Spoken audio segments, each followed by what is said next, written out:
The orc girl stood in the center of the dusty horse market with her hand resting on the neck of the most beautiful warhorse anyone in 3 counties had seen in a decade, and she was trying very hard not to let anyone see how badly she needed to sell it.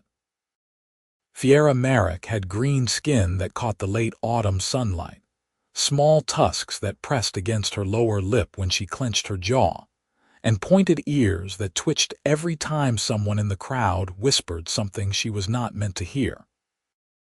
She was neither tall nor short, built lean and strong from years of farm work and horse training, and she wore travel-stained leather breeches and a tunic that had seen better seasons. The warhorse beside her was a gray gelding, nearly 17 hands high, with a coat like storm clouds, and a temperament that had sent 3 prospective buyers stumbling backward that morning alone. "Come now," Fiera called out to the gathered crowd of farmers, merchants, and horse traders who circled her at a wary distance. "Surely someone here has the coin and the courage for a proper warhorse. He is trained for battle, sound in wind and limb, and he has never once thrown a rider who knew what they were doing. Aye, and how many riders do not know what they are doing?" Someone called from the back, and laughter rippled through the assembly. Fiera felt heat rise in her cheeks, but kept her expression neutral. She had been standing here since dawn, and the sun was already climbing toward noon. The gelding had cost her father everything he had saved in his last year of life, a final gift to the daughter who loved horses more than anything else in the world. But her father had been dead 4 months now. Winter was coming hard and fast, and she could not feed both herself and a warhorse through the cold season on what remained in her purse and her pantry.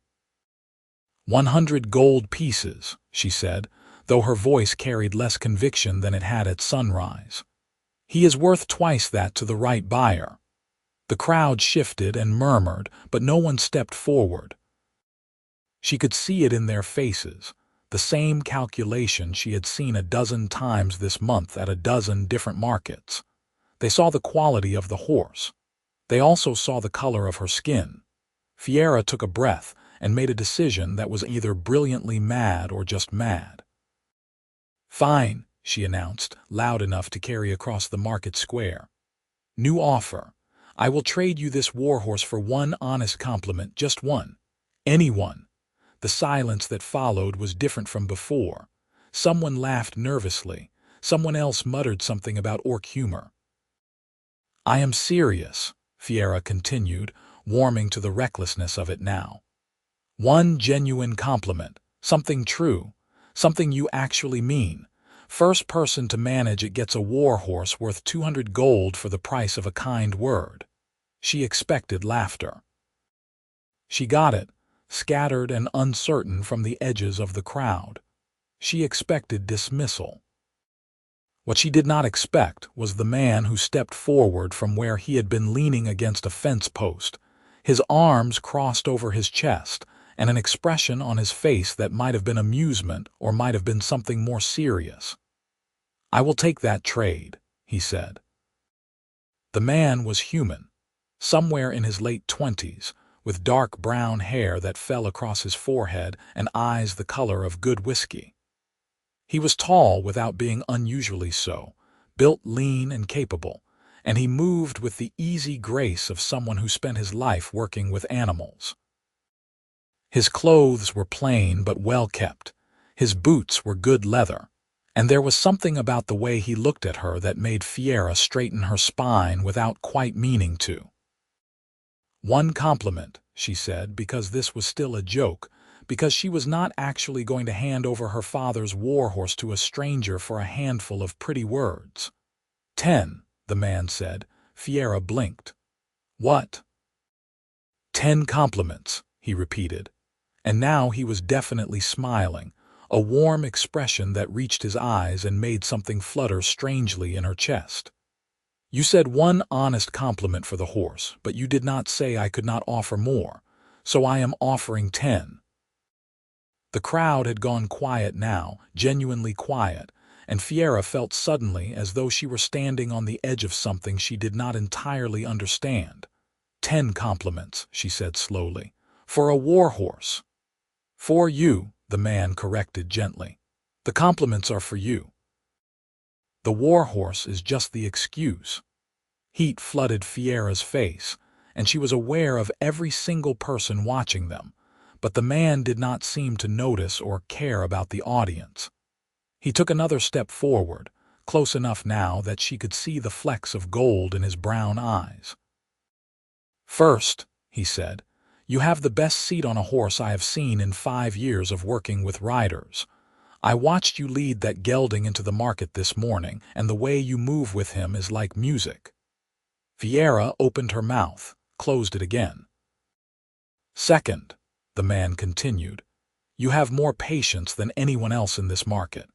That warhorse has tested 3 buyers this morning alone, and you have calmed him each time without raising your voice or your hand. That speaks to skill and temperament both. I am not, Fiera started, but he held up a hand. Third, you have a good eye for horses. That gelding is worth every copper of what you are asking, and the fact that no one here has the sense to see it says nothing about the horse and everything about them. Someone in the crowd muttered something Fiera could not quite hear, but the man ignored it entirely. Fourth, you have courage. You are standing in a market full of people who do not trust you, trying to sell a warhorse most of them cannot afford, and you have not flinched or backed down once all morning. Fiera felt something loosen in her chest, something she had been holding tight since her father died. Fifth, you have a sense of humor. That offer you just made was either the bravest or the most ridiculous thing I have heard all week, and I cannot decide which, but either way it made me laugh. It was supposed to, Fiera said quietly. Sixth, the man said, and his voice was softer now, you have kind hands. I have been watching the way you touch that horse, and he trusts you completely. Animals know things about people that people miss. Fiera swallowed hard. Seventh, you have a good voice. Clear and strong, and you do not apologize for taking up space when you speak. I have been told I am too loud, Fiera said, and did not know why she was offering this piece of herself to a stranger. Then you have been told wrong, the man said simply. Eighth, you have pride without arrogance. You know what that horse is worth, and you are not letting anyone convince you otherwise. The flutter in Fiera's chest had become something warmer, something that made it hard to breathe properly. Ninth, the man said, and now he was close enough that she could smell leather and hay and something clean like soap. You have beautiful eyes, the color of new leaves in spring. You said none of them would be about my looks, Fiera said, and her voice came out rougher than she meant it to. I said no such thing, the man replied and smiled. But if you would like, I can make the last one about something else. Yes, Fiera said, please. The man looked at her for a long moment, and the market square seemed to have fallen away entirely, leaving just the two of them and the patient gray warhorse waiting beside her. 10th, he said finally, you loved your father very much and he loved you.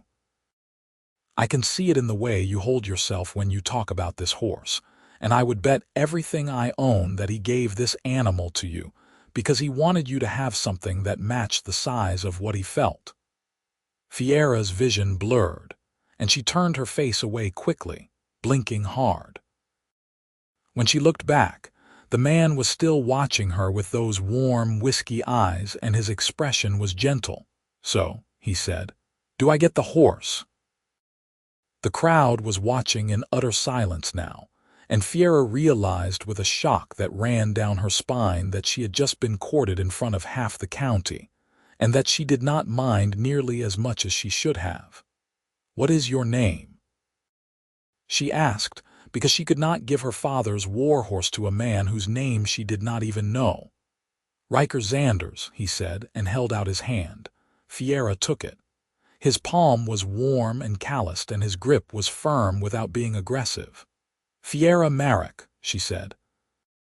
And no, you do not get the horse. Ryker's face fell just for a moment before she continued. Because you cannot afford to feed a warhorse any more than I can, and I am not a fool. How do you know I cannot afford it? Ryker asked, but there was no heat in the question. Because if you could afford a warhorse, you would have bought one already instead of spending your morning leaning against that fence post watching other people try, Fiera said. Also, your boots are good, but they have been repaired twice, and your belt has been taken in by at least 3 inches, which means you have either lost weight or bought it second-hand from someone larger. Ryker laughed, a genuine sound of surprise and delight. You notice things. I have to, Fiera said. Now, tell me what you actually do when you are not trading compliments for warhorses you cannot buy. I train horses for the cavalry, Ryker said. Or I did before the war ended and the demand dried up. Now I take whatever work I can find. Gentling rough stock, starting colts, fixing the problems other trainers leave behind. And you are good at it. I am very good at it, Ryker said without arrogance. But being good at it does not always mean having enough gold to keep the barn full and the feed bins stocked. Fiera nodded slowly. An idea was forming in her mind, something her father would have called either genius or madness depending on his mood. The cavalry, she said. They still buy war horses, do they not, for the officers, when they can find good ones, Ryker agreed. Why? Because that gelding is not just good, he is exceptional, Fiera said. But he needs finishing work. Another 2 months of training, maybe 3, to turn him from a very promising war horse into something a cavalry officer would pay premium gold to own. And you want me to do the training, Ryker said. I want us to do the training together, Fiera corrected. You know what the cavalry wants, I know this horse. We work through the winter, we finish him properly, and when spring comes, we sell him to a buyer who will actually appreciate what he is worth. Then we split the sale. Ryker was quiet for a long moment, and Fiera could not read his expression. The crowd around them had started to drift away, interest waning now that the entertainment seemed to be over. Where would we do this training? Ryker asked finally. I have my father's farm, Fiera said. 20 acres, a decent barn and a training paddock that needs some repair but is still functional. It is about 6 miles west of here, up in the hill country. And you would trust me to come to your farm and work with your horse for 3 months. You gave me 10 honest compliments in front of a crowd of strangers, Fiera said. That is either the act of an honest man or an idiot, and you do not strike me as an idiot. Ryker's smile came back, slow and warm. I have been called both, depending on the day. Well, which are you today? Today, I think I am an honest man who just talked his way into the best job he has had in 6 months, Ryker said. When do we start? They started 3 days later, when Ryker showed up at Fiera's farm with 2 saddlebags of belongings, a battered training kit, and a cheerful disregard for the fact that the sky was threatening rain, and the barn roof had a leak in the northwest corner. You are not exaggerating about the repairs needed, he said, looking up at the barn with an appraising eye. I told you it was functional, not pristine, Fiera replied. She had spent the past 3 days cleaning the barn, mending the fence around the training paddock, and trying not to think too hard about the fact that she had just invited a man she barely knew to spend the winter on her property. Functional is good, Ryker said. Functional means we can work. Where do you want me to put my things? Fiera showed him to the small room attached to the barn that her father had used for storage. It had a cot, a stove, and a window that looked out over the training paddock. It is not much, she said, suddenly aware of how sparse the space was. It is perfect, Ryker said, and sounded like he meant it. He set his saddlebags down on the cot and turned to face her. So, Tell me about this Warhorse I just agreed to spend my winter training. His name was Tempest, and he had been bred from cavalry stock 3 valleys over by a man who knew what he was doing. Fiera's father had bought him as a 3-year-old, already started under saddle but still green, and had spent the last year of his life working with the gray gelding every single day. He died before he could finish the training, Fiera said as they stood in the barn aisle, Tempest's head hanging over his stall door to investigate Ryker with careful, intelligent eyes. Hart gave out one morning while he was mucking stalls. He had been sick for a while, but he never told me how bad it was. I am sorry, Ryker said quietly. Fiera nodded, not trusting her voice. Ryker seemed to understand because he turned his attention to the horse instead. May I? He asked, holding out his hand. Go ahead. Ryker approached Tempest slowly, letting the gelding sniff his hand before he touched the horse's face. Tempest blew out a breath and lowered his head, and Ryker scratched behind the horse's ears with the casual competence of someone who had done this 1,000 times before. He has good bone, Ryker said after a moment. Good shoulder, good hindquarters. How is his wind? Excellent. He can gallop for miles without getting winded. Temperament, smart, which means he gets bored easily. He does not like repetition, and he will test anyone who does not know what they are doing. So he is like you, Ryker said, and Fiera felt heat climb up her neck. I do not test people. You absolutely do, Ryker said, but he was smiling. You have been testing me since the moment I walked onto your property, watching to see if I know what I am talking about, if I respect the horse, if I am going to be more trouble than I am worth.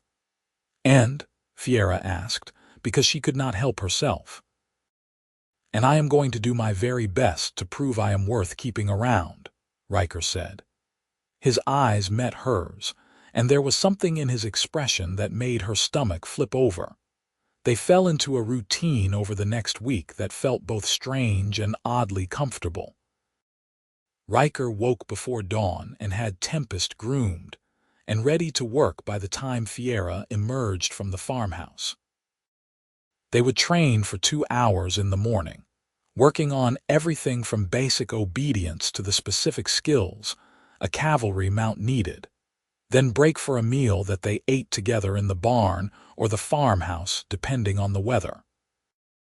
Afternoons were spent on maintenance, repairing the barn roof, fixing the fence, splitting wood for the winter. Ryker worked with the easy efficiency of someone who did not need to be told what needed doing, and Fiera found herself relaxing in his company in a way she had not relaxed around anyone since her father died. He also kept complimenting her. Casual observations dropped into conversation like smooth stones into still water. You have good instincts for when a horse needs to be pushed and when he needs to rest. You are stronger than you look. That fence post would have taken me twice as long to set. You make excellent bread.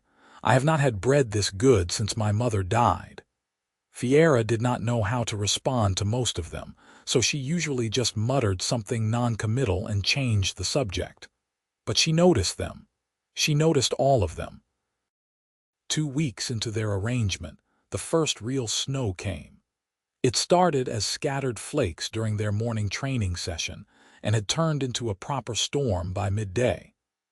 Ryker was in the barn working on a saddle repair when Fiera came out from the house with 2 mugs of hot cider. I thought you might appreciate something warm, she said, handing him one of the mugs. You are a lifesaver, Ryker said, wrapping his hands around the warm ceramic. I was just thinking about how long it has been since I had feeling in my fingers. They stood together in the barn aisle, watching the snow fall outside through the open door. Tempest was drowsing in his stall, one hind leg cocked in relaxation. Can I ask you something? Fiera said after a long moment of comfortable silence. Anything.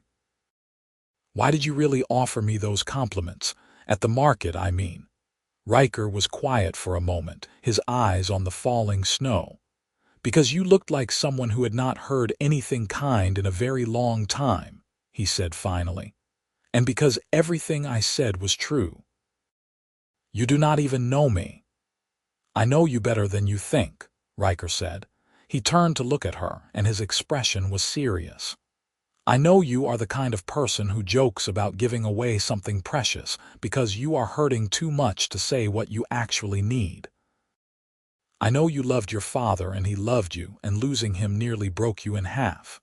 I know you are brave and stubborn, and you do not let anyone see when you are scared." Fiera's hands tightened on her mug. "You got all that from watching me at a horse market." "I got all that from watching you exist in the world," Ryker said quietly. "You are not nearly as hard to read as you think you are, Fiera Marrek. Maybe you just see things other people miss." "Maybe," Ryker agreed. "Or maybe I am paying closer attention than most people bother to." The snow fell in silence for another long moment, and Fiera felt something shift between them, something that had been building since the day they met. "I am glad you are here," she said finally, the words coming out rough and awkward. "I did not realize how much I hated being alone until I was not anymore." Ryker's smile was soft and genuine. "I am glad I am here too, and for what it is worth, I think your company is the best compliment I could give this winter." "That is 11, Fiera said before she could stop herself. "What? 11 compliments? You said 10 at the market and you have been adding them ever since." Ryker laughed, the sound warm and rich in the cold barn.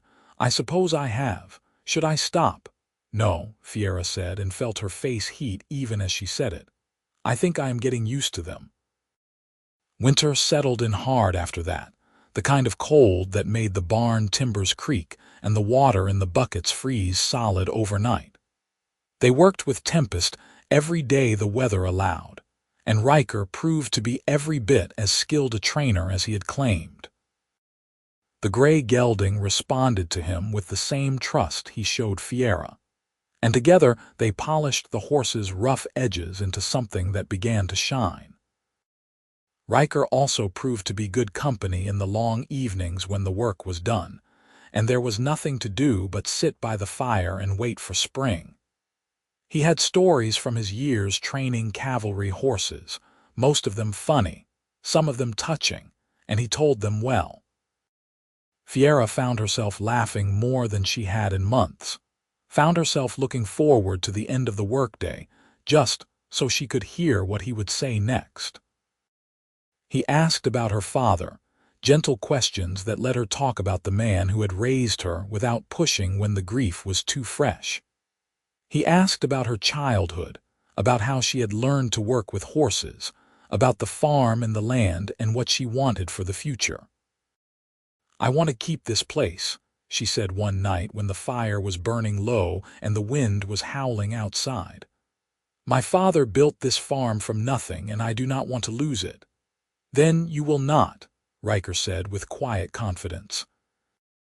"We will finish Tempest, we will sell him for what he is worth, and you will have enough to make it through another year." "And what about you?" Fiera asked. "What do you want?" Ryker was quiet for a long moment, his eyes on the fire. "I want what I have right now," he said finally. "Good work, a warm place to sleep and someone worth spending the winter with." Fiera's heart did something complicated in her chest. "You could have that anywhere." "No," Ryker said, looking at her now. "I could not. This specific combination exists exactly once, right here with you." She did not know what to say to that, so she said nothing at all. But she thought about it later, lying in her bed and listening to the wind, and she thought that maybe she wanted the same thing. The winter deepened, and with it their partnership. They moved around each other in the barn like dancers who had practiced the same routine for years, anticipating each other's movements, finishing each other's sentences. Tempest flourished under their combined attention, his training progressing faster than Fiera had dared hope. But more than that, she found herself noticing things about Ryker that had nothing to do with horses or work. The way he hummed tunelessly while he worked. The way his hair fell across his forehead when he concentrated on something. The way he always made sure she ate enough at meals, quietly setting aside the best portions for her. The way he looked at her sometimes when he thought she was not paying attention, his expression soft and unguarded. It was dangerous, she told herself. She had known him less than 2 months. They were business partners, nothing more. When spring came and Tempest sold, he would take his half of the gold and leave, and she would be alone again. But knowing something and feeling it were 2 different things, and Fiera was beginning to suspect that she was in trouble. The trouble became undeniable on a clear cold day in late winter when a rider came up the road to the farm. Fiera was in the barn with Tempest when she heard the hoofbeats, and she came out to find a man in cavalry uniform sitting astride a sturdy bay mare. "Can I help you?" she asked, shading her eyes against the winter sun. "I am looking for Ryker Zanders," the man said. He was somewhere in his 40s with iron-gray hair and the kind of posture that spoke of decades in the military. "I heard he might be here." "He is," Fiera said slowly. "May I ask what you need him for?" "Captain Darius Halt, Regional Cavalry Procurement," the man said, swinging down from his horse. "I am in the market for war horses, and someone told me Zanders was training a promising prospect." Ryker emerged from the farmhouse at that moment, and his face went carefully neutral when he saw the captain. "Halt," he said evenly. "I did not know you were in the area." "Last-minute orders," Halt said. "I need 3 war horses before the spring muster. Heard you might have one worth looking at." Fiera glanced at Ryker, trying to read his expression, but he had gone unreadable in a way she had never seen before. "The horse is not ready yet," Ryker said. "We plan to finish his training and bring him to the spring market." "Let me see him anyway," Halt said. "If he is as good as I have heard, I might be willing to wait." They brought Tempest out to the training paddock, and Fiera felt a swell of pride at how the gray gelding looked. His coat gleamed in the winter light, his muscles were well defined, and he moved with the controlled power of a horse who knew his own strength. Halt watched in silence as Ryker put Tempest through his paces, demonstrating everything they had taught the gelding over the winter. The captain's expression gave nothing away, but Fiera could see the calculation in his eyes. "He will do," Halt said when the demonstration was finished. "What are you asking?" 250 gold, Fiera said before Ryker could answer. Halt's eyes cut to her, and for the first time he seemed to really see her. His expression shifted, something cold and dismissive sliding across his features. "You are the owner?" he asked. "I am." "I was told Zanders was handling this sale." "I am assisting," Ryker said, his voice gone hard. "But the horse belongs to Miss Marrek. Any price negotiation goes through her." Halt's lip curled slightly. "I do not do business with orcs." The words landed like stones in still water, and Fiera felt the familiar twist of anger and humiliation in her gut. She had heard variations of this her whole life, but it never stopped hurting. "Then you do not get the horse," Ryker said flatly. Halt turned to look at him, and there was something ugly in his expression now. "Do not be stupid, Zanders. You need this sale, and I am the only cavalry buyer you are going to see before spring. 200 gold, and I will take the horse today." "The horse is not for sale today," Ryker said. "And the price is 250, just like the lady said." "The lady," Halt repeated, and the way he said it made the word sound like an insult. "Zanders, I know you have been struggling for work, but partnering with an orc, that is low even for you." Fiera's hands clenched into fists at her sides, and she was preparing to say something she would probably regret when Ryker stepped forward, his body language gone dangerously still. "You need to leave," he said quietly. "I am trying to buy a horse," Halt said. "And I am telling you the horse is not for sale. Not to you. Not today, not ever. Now get on your mare and ride away before I forget that I used to respect you." Halt's face flushed dark. "You are making a mistake." "The only mistake I made was wasting time talking to you," Ryker said. "Go." For a moment Fiera thought the captain might push the issue, but something in Ryker's expression must have convinced him otherwise. Halt swung back into his saddle with more force than necessary. "You will regret this," he said. "Both of you." "I doubt it," Ryker replied. They watched in silence as Halt rode away down the path, and Fiera did not speak until the hoofbeats had faded into the distance. "You should have taken the sale," she said finally, hating how hollow her voice sounded. Ryker turned to look at her, and his expression was fierce. "No. I should not have. That was a guaranteed buyer, Ryker. 200 gold today, and you sent him away because he was rude to me." "He was not just rude," Ryker said. "He was cruel and bigoted, and I will not sell him the best horse I have ever trained just so he can pat himself on the back for doing business with the same people he clearly despises." "But the money, to hell with the money," Ryker interrupted, and Fiera had never heard him sound angry before. "I did not spend this winter working with you and Tempest just to hand the results over to someone who cannot even be bothered to treat you with basic human decency." "I am not human," Fiera said quietly. "That is not the point," Ryker said, and now he was standing close enough that she could see the gold flecks in his brown eyes again. "The point is you deserve respect. You deserve kindness. You deserve someone who sees you for who you are and not what they think you are, and if Darius Halt cannot manage that, then he does not deserve to own a horse you helped train."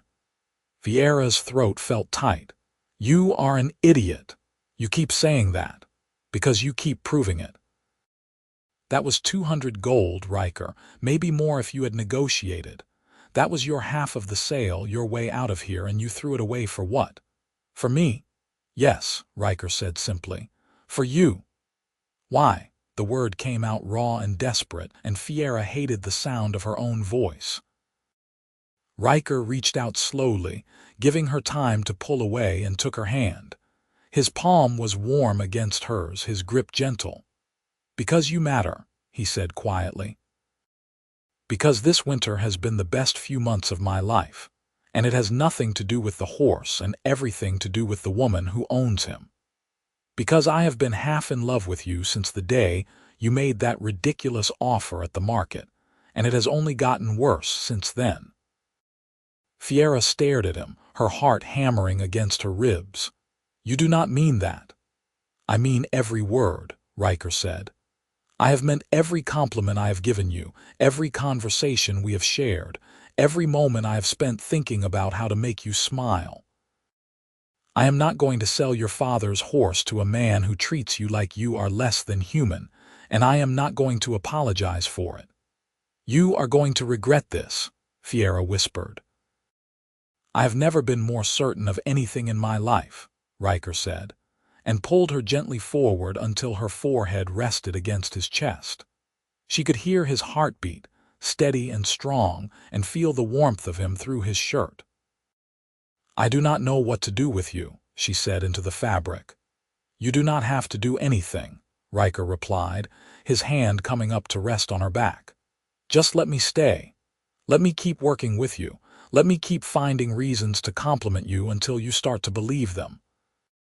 Fiera pulled back enough to look up at him, and his expression was so open, so genuine, that it made something crack inside her chest. "I think I might be falling in love with you too," she said, the words tumbling out before she could stop them. "And it terrifies me." "Good," Ryker said and smiled. "That makes two of us." He kissed her then, soft and careful, and Fiera kissed him back with hands that shook and a heart that felt too big for her chest. When they finally pulled apart, the sun was setting and the air had gone cold, but Fiera felt warmer than she had in months. "We still need to sell Tempest," she said eventually, because someone had to be practical. We will, Ryker assured her. Spring market is only 6 weeks away. We will finish his training, we will find a buyer who deserves him, and we will get every copper he is worth. And then what? And then we figure out what comes next, Ryker said. Together, if you will have me.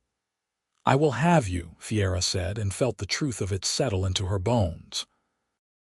The next 6 weeks passed in a blur of training and preparation and moments stolen between work. Kisses in the barn aisle and conversations that stretched long into the night. Tempest's training reached its peak, the gray gelding responding to the lightest touch with precision and power, and Fiera knew they had created something exceptional. But more than that, she and Ryker had created something between them that felt equally rare. They fit together in ways Fiera had not known two people could fit, their strengths complementing each other's weaknesses, their silences as comfortable as their conversations. He still complimented her daily, ridiculous, wonderful observations that made her laugh and blush and slowly, carefully, start to believe them. When spring came at last, they loaded Tempest into a borrowed horse trailer and made the journey to the regional horse market 3 valleys over. It was larger than the market where they had met, with buyers from 5 counties and horses of every description. They set up in the Warhorse section, and within an hour they had drawn a crowd. Tempest was magnificent in the spring sunshine, his gray coat gleaming, his presence commanding every eye. Fiera handled the demonstrations while Ryker managed the interested buyers, and together they fielded questions and offers with the easy partnership they had developed over the winter. The final buyer was a cavalry lieutenant named Sterling Marsh, a woman in her 30s with sharp eyes and a firm handshake. She watched Tempest go through his paces twice, asking pointed questions about his training and temperament, and when she was finished, she named a price that made Fiera's eyes widen. 300 gold, Lieutenant Marsh said. And I will throw in a written commendation for the trainers, which you can use to secure future cavalry contracts. Fiera looked at Ryker, and he nodded slightly. Sold, Fiera said, and shook the lieutenant's hand. The transaction was completed by sunset, the gold counted and divided, the papers signed. Fiera felt an unexpected pang as she watched Tempest being led away to his new life, but it was tempered by pride and relief, and the knowledge that her father's final gift had found a worthy home. 300 gold, Ryker said as they walked back through the market in the gathering dusk. Your father would have been proud. He would have been proud of the training, Fiera corrected. I could never have finished Tempest without you. We made a good team, Ryker said, and then paused. We make a good team. Present tense, Fiera noted. I was hoping it could stay present tense, Ryker said. He stopped walking and turned to face her fully. I know we agreed to split the sale and go our separate ways, but I have been thinking, and I have a different proposal. What kind of proposal? The kind where I do not leave at all, Ryker said. The kind where I stay at your farm and we keep training horses together. The kind where we build something permanent instead of something temporary. Fiera's heart was hammering again. You want to stay? I want to stay, Ryker confirmed. I want to wake up every morning on your farm and work with you and eat your excellent bread and listen to you talk about everything under the sun. I want to train horses and fix fences and split the profits and build a life together. That sounds like more than a business partnership, Fiera said carefully. It is more than a business partnership, Ryker agreed. It is everything. And before you say anything, I have one more compliment for you. Ryker, just one more, he interrupted gently. Number 11, if we are keeping count. Fiera's throat felt tight, but she nodded. Ryker took both of her hands in his brown eyes serious and warm in the fading light. You are the bravest, kindest, most extraordinary person I have ever met, and I would be honored beyond measure if you would let me spend the rest of my life proving to you just how much you are worth. Not because you need me to, but because I want to. Because loving you is the easiest thing I have ever done, and I do not want to stop." "That is more than a compliment," Fiera managed.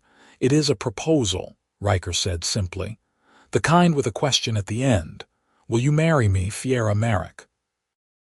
Fiera looked at him, this man who had stepped forward at a market 5 months ago and offered her 10 compliments when she had asked for one. This man who had worked beside her through a hard winter and sent away a buyer who disrespected her. This man who looked at her like she was something precious and never once flinched from the color of her skin or the shape of her tusks. "Yes," she said, and felt joy rise in her chest like a sunrise. "Yes, I will marry you." Ryker's smile was brilliant and relieved, and he pulled her into a kiss that tasted like promise and possibility. When they finally broke apart, Fiera was laughing, tears running down her face, and Ryker was holding her like she was the most valuable thing he had ever touched. "I did not think I would ever find this," Fiera admitted, her face pressed against his shoulder. "Find what? Someone who sees me. Really sees me and does not look away." "Then you have been spending time with the wrong people," Ryker said, his hand gentle on her back. "Because you are impossible to look away from." They were married 3 weeks later in a small ceremony at the farm, with the local minister officiating and a handful of neighbors in attendance. Fiera wore a simple dress the color of new leaves, and Ryker wore his best shirt and a smile that did not fade the entire day. They spoke their vows in the shadow of the barn where they had spent the winter falling in love, and when the minister pronounced them married, Ryker kissed his wife with joy and certainty. The year that followed was not easy, but it was good. They built a reputation for quality horse training, word spreading through the cavalry and beyond about the orc woman and her human husband who could turn any prospect into a warhorse worth owning. The work was hard and the hours were long, but they did it together, and that made all the difference. They also faced prejudice, moments when buyers or neighbors made clear their opinions about mixed marriages and orc blood. But Ryker handled it the same way he had handled Captain Halt, with quiet firmness and an absolute refusal to let anyone make Fiera feel less than she was.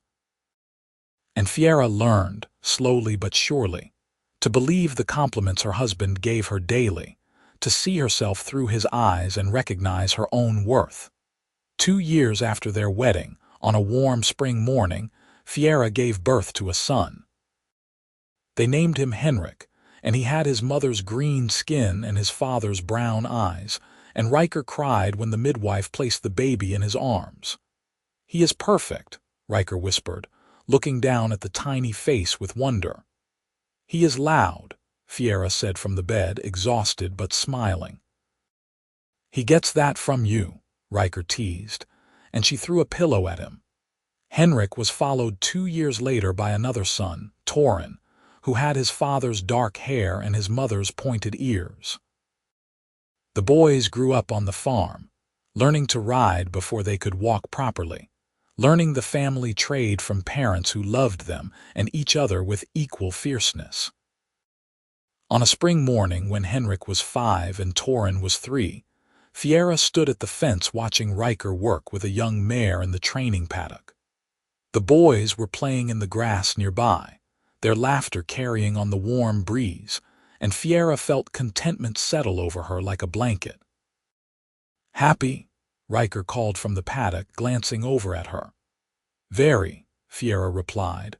Ryker brought the mare to a halt and walked over to the fence, leaving the horse to graze. He reached over the railing to take Fiera's hand, his thumb tracing patterns on her knuckles. "I have been thinking," he said. "About what?" "About that day at the market when you offered to trade a warhorse for a compliment." "I remember," Fiera said, smiling at the memory. I thought I was so clever, making a joke no one would take seriously. I took it seriously, Ryker said. And I have been trying to figure out ever since if I got the better end of that bargain. You gave me 10 compliments and got nothing, Fiera pointed out. I would say I got the better deal. You got nothing, Ryker repeated, his expression amused. Fiera, I got you. I got this life, these children, this farm, every single day of the past 7 years. I got everything I did not even know I was missing. Fiera felt tears prick at her eyes. Even after all this time, even after thousands of compliments and years of marriage. You are going to make me cry, she warned. Good, Ryker said gently. You told me once that you did not think you would ever find someone who really saw you. I want to make sure you never forget that I do, that I always will. I know, Fiera said and squeezed his hand. You remind me every day. And I will keep reminding you, Ryker promised, for as long as we both live. From the grass, Henrik called out, Papa, come play. Ryker grinned and released Fiera's hand, vaulting over the fence with easy grace. I am coming. He called to his sons, and ran to scoop them both up, one in each arm, their laughter bright and joyful. Fiera watched her family playing in the spring sunshine, these 3 people who had become her whole world, and thought about the Warhorse she had offered to trade for a single honest compliment. She had been joking, desperate, trying to mask her pain with humor. But Ryker had seen through the joke to the need beneath it, and he had given her not 1 compliment but 10, not because she asked, but because he wanted to. And then he had kept giving, kept seeing her, kept loving her until she learned to love herself. The Warhorse had sold for 300 gold and bought her security. But the compliments had been priceless, and they had bought her something far more valuable than money could measure. They had bought her home. That evening, after the boys were in bed and the barn was closed for the night, Fiera and Ryker sat on the porch of their farmhouse and watched the stars come out. The air was sweet with the smell of spring flowers, and somewhere in the distance a nightingale was singing. Do you ever regret it? Fiera asked quietly. Turning down Captain Halt, staying here, choosing this life. Ryker looked at her with those warm brown eyes she had fallen in love with 7 years ago. Not once, he said. Not for a single moment. This is exactly where I am supposed to be. With an orc wife and half-orc children and a farm in the middle of nowhere. With the woman I love and the family we built together and a home that is ours, Ryker corrected. The rest is just details. Fiera leaned against his shoulder and he wrapped his arm around her, and they sat together in comfortable silence as the night deepened around them. I love you, Fiera said eventually. I know, Ryker replied. You tell me every day. Good, Fiera said. Because I plan to keep telling you for as long as we both live. That sounds perfect to me, Ryker said and kissed the top of her head. The stars wheeled overhead, the nightingale sang, and in the barn the horses drowsed in their stalls, safe and cared for. The farm that Fiera's father had built was now the farm that Fiera and Ryker maintained together, a place where warhorses were trained and children grew and love was spoken aloud every single day. It had started with a joke and 10 honest compliments. It had become a lifetime. And neither of them would have changed a single moment of it.